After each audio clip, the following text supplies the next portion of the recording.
سبح اسم ربك الأعلى الذي خلق فسوى والذي قدر فهدى والذي أخرج المرعى فجعله غثاء أحوى سنقرئك فلا تنسى إلا ما شاء الله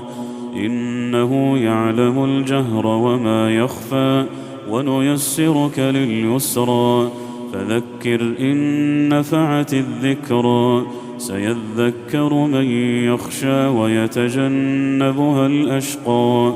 الذي يصلى النار الكبرى ثم لا يموت فيها ولا يحيا قد أفلح من تزكى وذكر اسم ربه فصلى بل تؤثرون الحياة الدنيا والآخرة خير وأبقى